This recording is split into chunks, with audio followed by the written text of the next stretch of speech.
একটা সময় আওয়ামী লীগের কোনো ভিডিও পৃথিবীর কোনো মানুষ দেখতো না, এমনকি কুকুরও দেখতো না। এবং অনেক আমি আওয়ামী লীগের পেয়েছি যারা বিএনপি সেজে পেজ ওপেন করে, মানে বুঝাইতে চায় আমি বিএনপির, মানে আমাদের মধ্যে জামাতের মধ্যে বিএনপির মধ্যে দ্বন্দ্ব বাজাই দেওয়ার জন্য এই ধরনের ষড়যন্ত্র করে কমেন্টস করে। জুলাইটাকে অনেকে সহ্যও করতে পারে না। এখনো মনে আছে রিজভী ভাইয়ের কান্না বিএনপি অফিসের সামনে থেকে, যে আমাদের মাসুম মাসুম বাচ্চারা এই দেশটাকে স্বাধীন করেছে, কত কষ্ট, তার একেবারে কান্নার পানি বের হয়েছে। জুলাই ফাউন্ডেশন কর্তৃক আহত শহীদদের তালিকা তৈরি বা অর্থ বিতরণে এক ধরনের দলীয়করণ বা স্বজনপ্রীতি কাজ করেছে, যার কারণে অনেক প্রকৃত ভুক্তভোগী যারা তারা বাদ পড়ে যাচ্ছেন। জামায়াত ইসলামী কি এই বিতরণ প্রক্রিয়াটাকে সম্পূর্ণ স্বচ্ছ বা নিরপেক্ষ মনে করে, বা এই বিষয়ে কি বলার আছে? এখানে জামাত ইসলাম নিরপেক্ষ মনে করার কোনো সুযোগই কারণই নেই, যে জামাত সরকারেও নেই, জামাত এই কমিটিতেও নেই, কিংবা জামাতের কোনো সরকার গত 19 মাস ছিল না। অনেকে হয়তো মনে করেন যে ডক্টর মোহাম্মদ ইউনূসের সময় জামাতের কোনো এ ধরনের অ্যাক্টিভিটিসের সাথে সম্পৃক্ত ছিল কিনা। না, ডক্টর মোহাম্মদ ইউনূসের সময় একটি নিরপেক্ষ সরকার ছিল।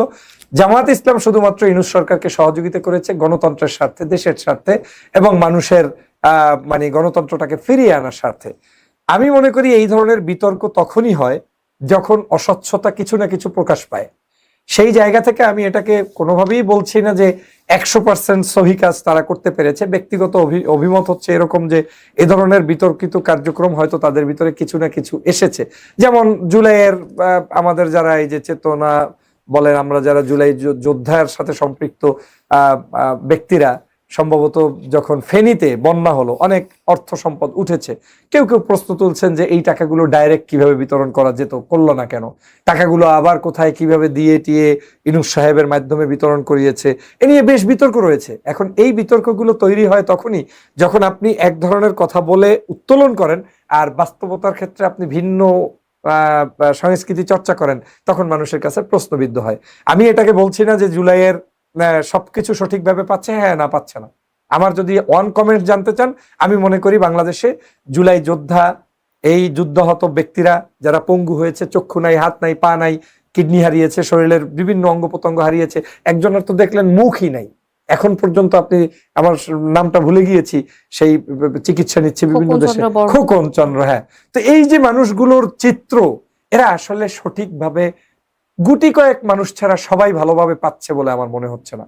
চিকিৎসায় অবহেলা আছে, তাদের জন্য ফাউন্ডেশন করে তাদেরকে তো বিদেশে পাঠানো হয়েছে না, তাকে, এটা তো তার একজনের কথা বললাম, ওই একজন ব্যক্তি। তার মানে কি আপনি চাচ্ছেন যে পুরো 30,000 মানুষেরই নাক মুখ ভেঙে চুরে চুরমার হয়ে যাবে? আপনি না, মানে রাষ্ট্র চাচ্ছে, মানে আপনাকে মিন্স রাষ্ট্র বুঝাতে চাচ্ছি যে রাষ্ট্র কি উচিত হবে যে সবাইকে ঠ্যাং ট্যাং কেটে দিলে তারপরে চিকিৎসা করবে? না, আমার জুলাইয়ের আজকের বাংলাদেশটা পেয়েছি কার কারণে?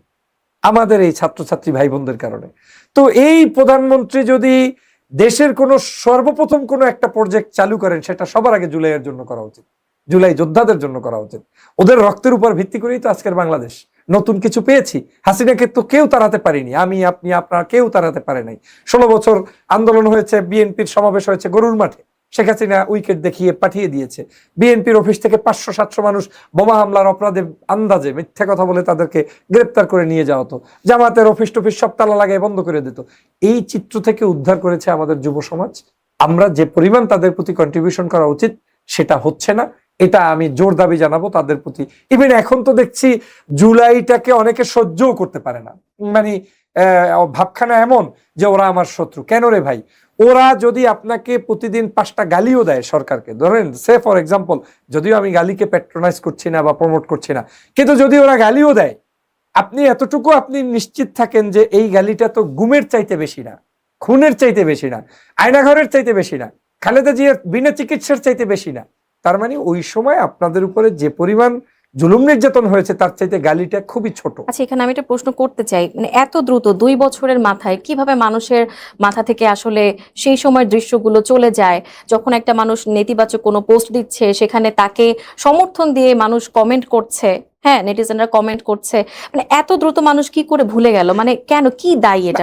এখানে দুইটা জিনিস আপনি দেখবেন, এটা মানে হোল পিপল মানে এই জাতীয় কার্যক্রমের সাথে ইনভলভ, এটা আমি বিলিভ করি না। এগুলো হচ্ছে আওয়ামী যেসব পিপলরা বাংলাদেশ থেকে পালিয়ে গিয়েছেন, বিভিন্ন দেশে আছেন, পেজ চালায়, এখন তো তাদের কোনো কাজ নাই ওই অর্থে। একটা সময় আওয়ামী লীগের কোনো ভিডিও পৃথিবীর কোনো মানুষ দেখতো না, এমনকি কুকুরও দেখতো না। আমি বিশ্বাস করি শেখ হাসিনা বক্তব্য দিত সর্বোচ্চ 500, 600, 1000। আমার কাছে এরকম বহু স্ক্রিনশট আছে। ওবায়দুল কাদেরের বক্তব্য মানুষ দেখতো না, শেখ হাসিনার বক্তব্য দেখতো না। এখন তারা বিদেশে যাওয়ার কারণে তাদের লোকগুলো যেহেতু টেন্ডারবাজি টাজি এগুলোর সাথে এখন আর কোথাও কোনো কাজ বাজে নাই, তো ওই সব জায়গায় বসে কমেন্টস করে, এটা করে। এবং অনেক আমি আওয়ামী লীগের পেয়েছি যারা বিএনপি সেজে পেজ ওপেন করে, মানে বুঝাইতে চায় আমি বিএনপির, মানে আমাদের মধ্যে জামাতের মধ্যে বিএনপির মধ্যে দ্বন্দ্ব বাজায় দেওয়ার জন্য এই ধরনের ষড়যন্ত্র করে কমেন্টস করে। এটা একটা দিক। আর একটা দিক হচ্ছে আপনি যেটা বুঝাতে চেয়েছেন সেটাও কিছুটা সত্য, যে আমরা আসলে ভুলেও যাই। বাংলাদেশের মানুষের একটা চিত্র হচ্ছে এরকম যে আমরা ওই সবকিছু কেন জানি 3 মাস পর এলোমেলো করে ফেলি। এই যেই জুলাইটা এত কষ্টের বিনিময়ে অর্জিত হয়েছে, আমার তো এখনো মনে আছে রিজভী ভাইয়ের কান্না বিএনপি অফিসের সামনে থেকে, যে আমাদের মাসুম মাসুম বাচ্চারা এই দেশটাকে স্বাধীন করেছে, কত কষ্ট, তার একেবারে কান্নার পানি বের হয়েছে। মির্জা আব্বাস ভাইয়ের কান্না দেখেছি, আমাদের মির্জা ফখরুল ইসলাম সাহেবের কান্না দেখেছি। সবাই কে কাঁদে নাই বলেন? ওই দিনের অনুভূতি কার কাছে জিজ্ঞেস করবেন? সবাই একটা কথা, অন্তত তারা মনে হচ্ছে যেন একটা হাফ ছেড়ে বেঁচে গেছে। সেই চিত্রটা 2 বছরের মধ্যে বেমালুম হয়ে যাওয়াটা আমি মনে করি আবার সালা বাঁধার সময় হয়তো তাদের পিছনে আসতে এই পারে। ভুলে যাওয়া বা সেই গভীরতাটা থেকে মানুষ যে বের হয়ে আসলো, এটার পিছনে যা বললেন সেটাই কি দায়ী, নাকি যারা সে সময়ে সামনের সারিতে ছিলেন তাদের কোনো রকমের কোনো আদর্শচ্যুতির কারণে আসলে মানুষ আর সেই সেই মূল্যায়নটা করছে না? আসলে আদর্শ বলতে কাদের? এই নিষ্পাপ শিশুদেরকে আমি আদর্শচ্যুত বলার বাকি আছে? আর নাই, সামনের সারিতে যারা, তারা তো according to maybe like your age or আমার এইজে বা এর চেয়ে কম বেশি, এই তো যারা রাজনীতিতে আছে।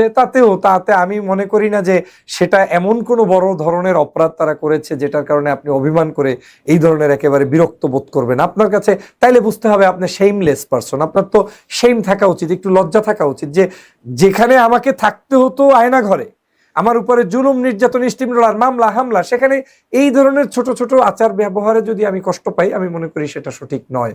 তো তারপরেও তো ভুলের ঊর্ধ্বে কেউ না। রাজনীতিতে তারা নতুন এসেছে, অনেক নেতাকর্মী তৈরি হচ্ছে, সবাই যে সঠিক পথে, কে সঠিক ছিল বলেন? আমরা একটা জাতীয় সরকার গঠন করতে পারলাম না নির্বাচনের, মানে এই ইউনূস সরকারের সময়। আমরা বারবার, তখন তো বড় বড় পার্টির সবাই মিলে এই সিদ্ধান্তটা নিতে পারতেন যে না, আমরা দেশ গঠনের জন্য 5টা বছর ইউনূস সাহেবকে রাখি, আমরা 5 বছর একসাথে একটা জাতীয় সরকার করি, অথবা ইউনূস সাহেবকে বাদ দিয়ে আমরা সব দল মিলে একটা দেশ গঠন করি। কই, কেউ কিছু করলেন না। তো দোষ তো আসলে শুধু বাচ্চাদেরকে দিয়ে লাভ নেই, কিংবা ছোট ভাইদেরকে দিয়ে লাভ নেই। দোষ আমাদের সবার আছে, আর এটা আমাদের মাংসের সাথে জড়িত হয়ে গিয়েছে। আমরা যখন কোনো সুখ শান্তিতে থাকি তখন পূর্বের অতীত ভুলে যাই, আর যখন একটু কষ্টে থাকি তখন আবার সবাইকে আমরা প্রয়োজন বোধ করি। সেটার অংশ হিসেবেই হয়তো এরকম কিছু বিচ্ছিন্ন ঘটনা আপনার কাছে মনে হতে পারে।